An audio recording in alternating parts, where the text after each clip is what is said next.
Mangena. It says, Warrant Officer Makubo was called by General Sibia that night.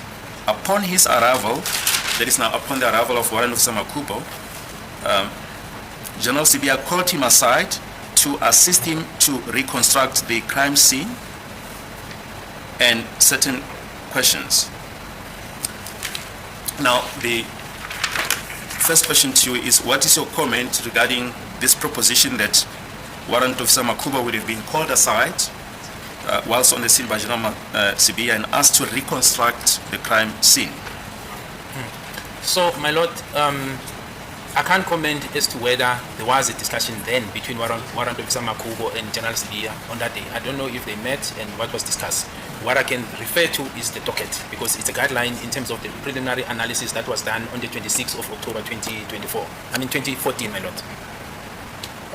Umbuzo uthi uyazini ukuthi uGeneral Sibia wakabuzela uWarrant Officer Makubo endaweni esigameko ukuthi kamsize ngokubuyisa umqondo ukuthi kwangabe kwenzekeni lapha endaweni esigameko nokuthi kambuze ke eminye imibuzo athi cha ngikwazi ukuthi ngaphawula nokuthi bahlangana noma khona ingxoxo ababanazo kodwa ke ngingakuphawula ke mina nje ukuthi kwenzekani ngedocket. Now, my lord, if you take the docket into account and the facts that I'm going to mention subsequent to this, that proposition is baseless, and I'll indicate why. Athi mase sibhekisisa idocket kuyabonakala ukuthi hayi lo mqondo lo awunasisekelo. Now, number one, my lord, when you reconstruct a crime scene, and I'm starting there, you will require expertise, especially in this matter, because we have facts. It's not an assumption. You can look at what happened at this crime scene, the photos that were taken. There is blood, there's projectiles that was found.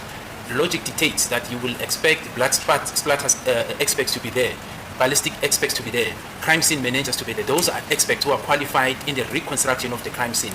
And that could not have been overlooked if you take into account the senior members of the police who were at this crime scene. Athi uma sekuzozama ukuthi kubuyiswe ukuthi kwakwenzekeni kuleyo ndawo kudingeka ukuthi kube nochwepheshe abazobheka indaba yezithombe ngoba sasinabo ukufakaza besingabusebenzisa into njengezithombe negazi nokuthi ke futhi ke inhlamvu lena yahamba kanjani bayakudingeka ukuthi kube nochwepheshe lapha njengoba kunaba mkantshubovu lapha emaphoyiseni leyo ndawo kwangeke kwenzeke ukuthi ke zonke lezi zinto bakhohlwe noma bangazenzi ngendlela efanele. Secondly, my lord, once that is done, in the docket, you would have found a statement from Warrant Officer Makubo indicating, for example, what he has done in the reconstruction of the crime scene. In this docket that we've disclosed to the defense, there is no such statement. Futhi ke docketini wonke bekune statement esikaMakubo esichazayo ukuthi yena wenzani nani manje asikho ke leso statement edocketini. Secondly, there is no statement by anyone who was there, my lord, on the 26th of October 2014, indicating that Warrant Officer Makubo was asked to reconstruct any crime scene. Futhi ke asikho statement esishoyo ukuthi siphuma kunanombani wayekhona kuleyo ndawo esigameko echaza ukuthi uWarrant Officer Makubo wacela ukuthi akasize ukubuyisa ukuthi kwangabe kwenzekeni endaweni yobugebengu. There is further no indication whether from Warrant Officer Makubo or any of the witnesses who were at the crime scene, including neighbors, that says they were interviewed by Warrant Officer Makubo on that day. Futhi ke akukho lutho olukhombisa ukuthi Warrant Makubo noma ababekhona umakhelwane lapho ukuthi bacela ukuthi babuzwe imibuzo uWarrant Officer Makubo. Now, my lord, the only crime scene experts that we have in this docket, for the first time on the day of the incident, you will pick up Warrant Officer Musia, who was then subsequently followed by Mutlatho on the following day, and the ballistic experts who came. On the 26th of October 2014, there is no indication, except the local detectives, even them who were present, their statements are there. There is no indication of this assertion that I'm being told about, my lord. Futhi ke la ngaphakathi kwedocket ama-inspector abonakalayo ocwepheshe abonalayo kubonakala lapha uWarrant Officer Musia olandelwa umuhlahlo ngelanga elilandelayo akukho khona la kukhombisa ukuthi ngomhla ka-26 kulenyanga ka-October 2014 kwakungekho uchwepheshe wayekhona la. And based on that, my lord, I see no basis because I'm guided by the docket. As I say, I was not there when this thing happened, but the docket does not tell me that such was done, my lord. Njengoba mina ngithola konke engikubhekayo edocketini ngithi akukho la ukukhona la edocketini okungikholela ukuthi ngicabanga ukuthi lokho okubekiwe ngabe kwenzekile.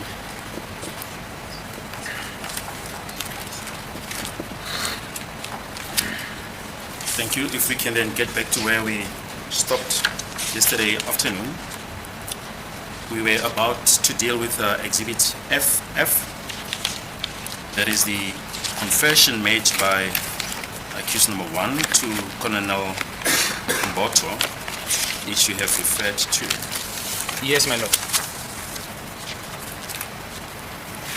Now, the version of accused number 1 that was put to the witnesses is in essence that what is stated in this document does not come from accused number 1. In other words, they're saying that accused number 1 is not the source of what is contained in this document, that accused number 1 was approached with these documents already completed. Now, what is your comment, given the contents of the document? Manje mase sikhuluma ke ukuthi ke umsolo uqala wavuma icala kuMbotho. Ofekwa umsolo uqala uthi yena the confession lena noma wamukela icala lokho kukhona lapha kuphumi kuyena uthi ke le document le ephethe ke ukwamukela icala yafika kuyena isibhaliwe. Thini ngalokho? My lord, that cannot be true, and I'm basing that on the details that are in this confession that could only have been known by accused number 1. I did not even know the details that are contained here, and I can deal with them as we go along. Manje mina ke ngigxile kakhulu noma ngicike kakhulu ekutheni lokhu okukhishiwe lana kukhishwe imininingwane eminingi ebingaziwa kuphela umsolo uqala. So lokho ukuthi statement esasiphuma kuyena ngeke ukwazi ukuba iqiniso ngoba eminingi lemininingwane kwasamina bengeke ngiyazi ngangayazi. The first point of departure, my lord, is that at the time when accused number 1 was approached, the only evidence that we had in the form of a sworn affidavit was the statement from Absolute Zungu, and that statement implicated him and accused number 2. Oqala ke ukuthi lana ke umsolo uqala istatement esasinaso esokuthi wabzola umsolo mzulu wena wakhomba yena nomsolo wesibili. But in his confession, my lord, he then introduces Marco Buthelezi and Qiniselani as the co-perpetrators who were present. We did not know those names, so they could not have come up from anywhere except from him, because this was also followed up, my lord. Uthi ke manje uyana wakhipha igama lika Marco Buthelezi noQiniselani besingeke siwazi lamagama uma ebengaveli kuyena kwathi besingasilutho ngalamagama. Yes, my lord, that is a point of departure. Yes, where do we see those names? So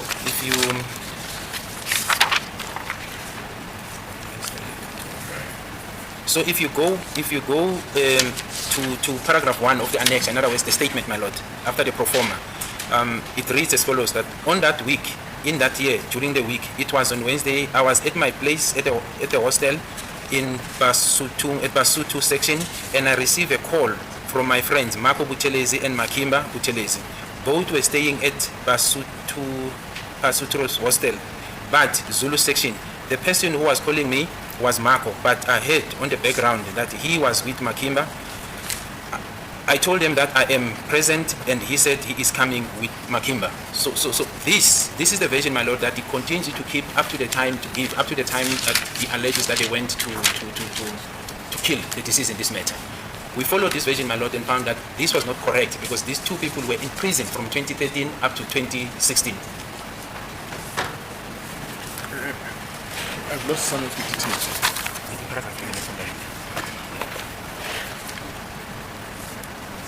Manje uthi lana ke ngalelo sonto lelo kulowo nyaka phakathi neviki ngokungu lesithathu ngangisendaweni yase hostel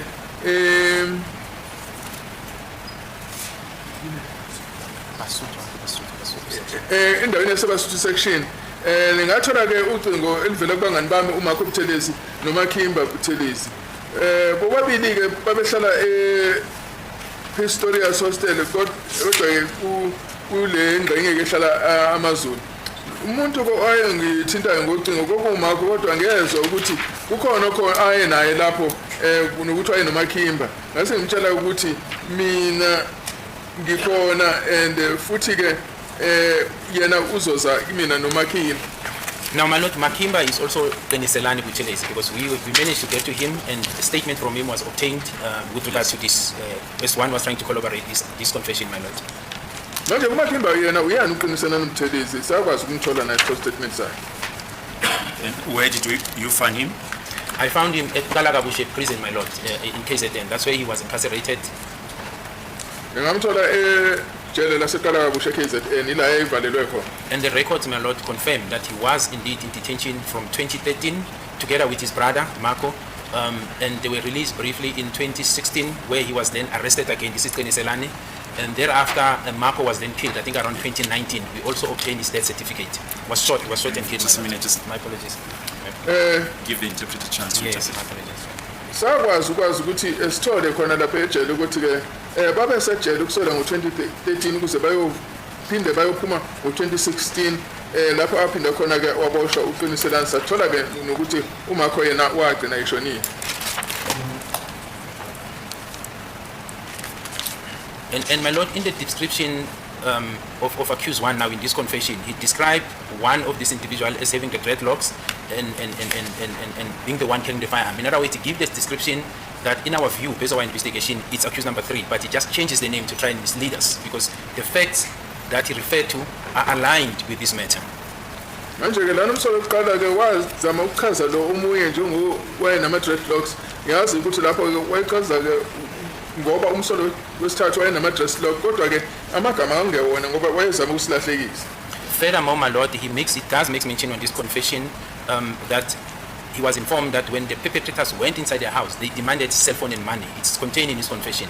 Now, this is in line with what the witnesses inside the house are saying, that the perpetrators demanded cell phone and money. He told this to Colonel Mboto and Lieutenant Colonel Hadebe. Watshela uKolonel Mboto no Hadebe ukuthi ke laba abangena lapha endaweni bafike bacela ama cell phone bafuna nemali ngoba ke kuyaziwa ukuthi ke labo abangena lapha endlini bafika nabo bafika benza lokho bafika bacela ama cell phone nemali. My lord, furthermore, on this confession, he does make mention of a white polo that he says was used. The evidence that we have is that it was a silver polo. So he was close to describing the right car, but a different color, a grey color. I mean, a grey polo, my lord. Siyazi ke futhi ukuthi wathi echaza wathi imoto yasetshenziswa lapho is polo emhlophe. Siyazi ukuthi umbala wale polo wayeyisilver. Kusho ukuthi wachaza imoto kahle kodwa ke nje wathi ukuphuma kancane ngombala. And that silver, that grey polo, my lord, insofar as our investigation is concerned, is associated with accused number 5. Insofar as that vehicle was concerned, that is a vehicle that was used during the commission of this offence. Futhi ke leyo polo lekhulu ngaye silver iVolvo esikwazi ukuthi sorry iPolo sorry not iVolvo eyaqinganiswa nomsolo wesihlanu wasiyazi ukuthi iyona moto eyasetshenziswa kulobu gebengu. And it was driven by accused number 5. Futhi ke leyo moto ke ishayelelwa umsolo wesihlanu.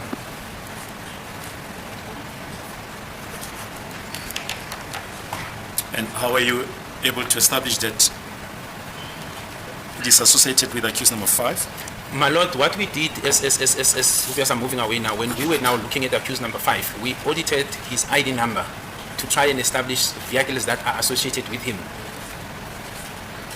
Uma sesihlola umsolo wesihlanu sathatha ke inamba ke kamazisa wakhe ukuhlola ukuthi iziphi imoto ezikwazi ukuthi zigqinyaniswe naye.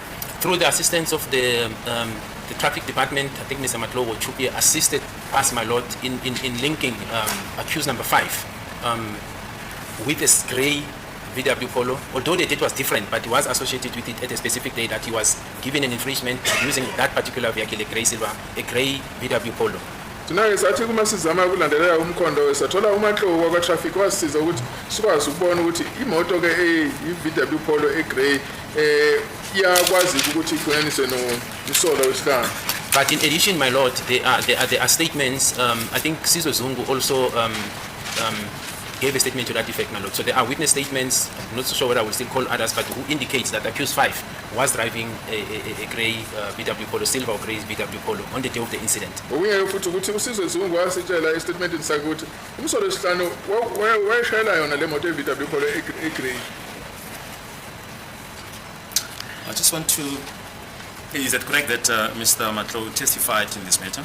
That is correct, my lord. But Mr. Matlowo naye weza also lethu ufakazi kulolu daba. I just want to show you his affidavit, which was ended up as Exhibit AAA in brackets 1.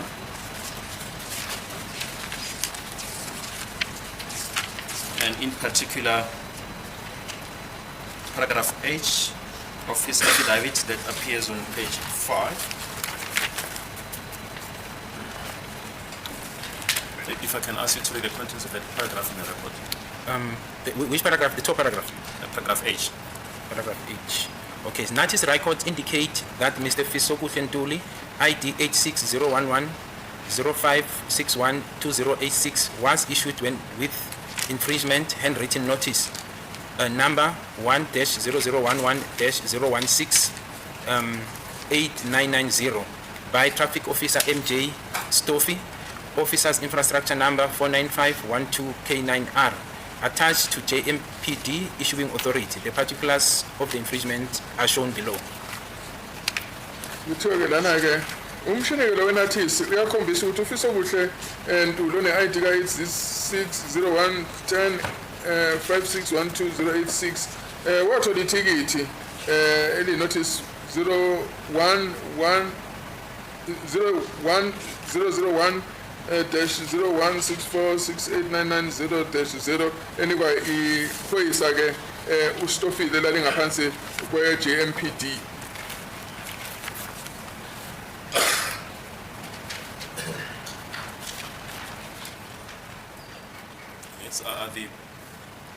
Yes, the particulars. Last one, infringement notice. Yes, it says infringement and motor vehicle particulars.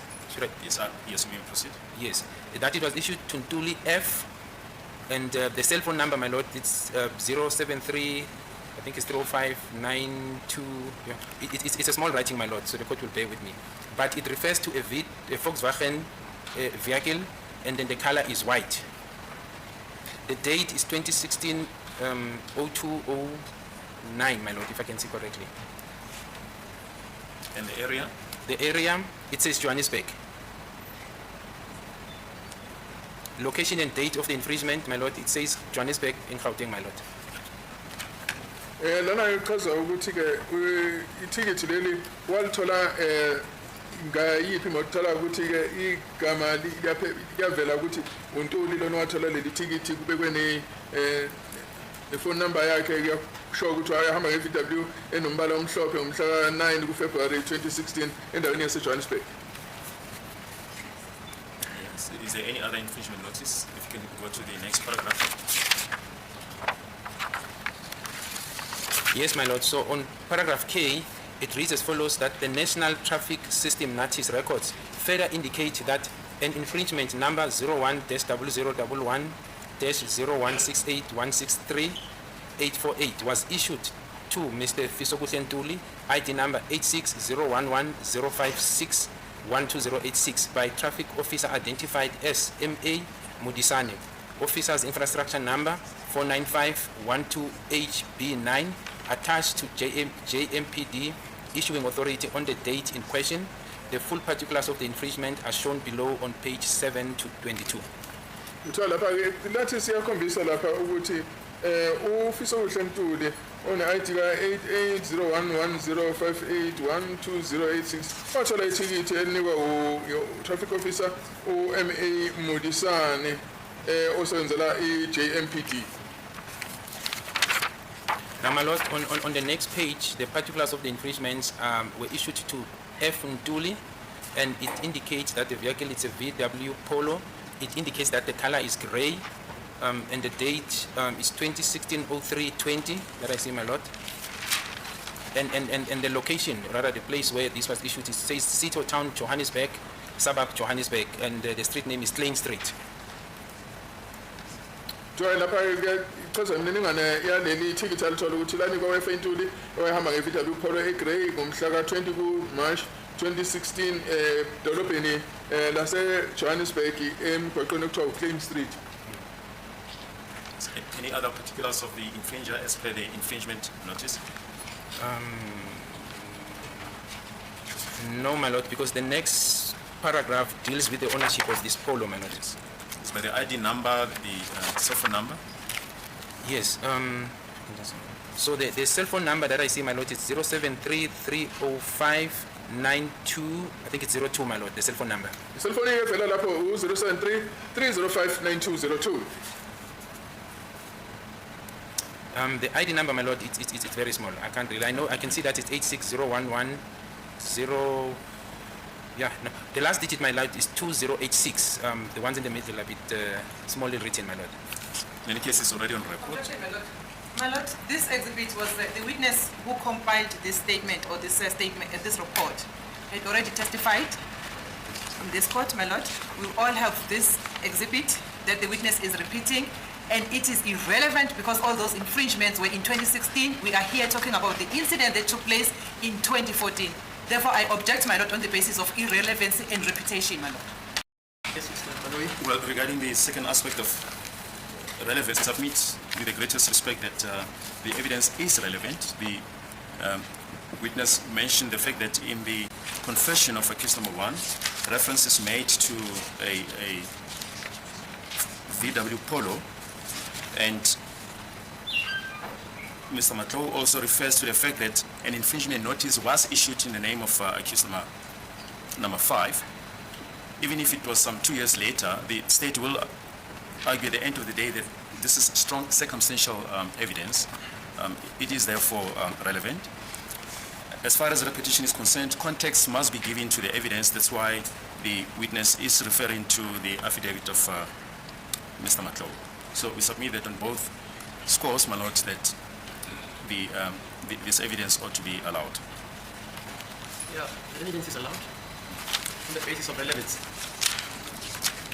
As a court, please. In any case, we are done with the affidavit of Mr. Matlow. Yes. Just before we take the normal short adjournment, my lord, we have referred to the version of accused number 1. We just want to place on record that this version is seen on the record of 11 October 2023, page 16, line 5 to 7 and 8 to 15.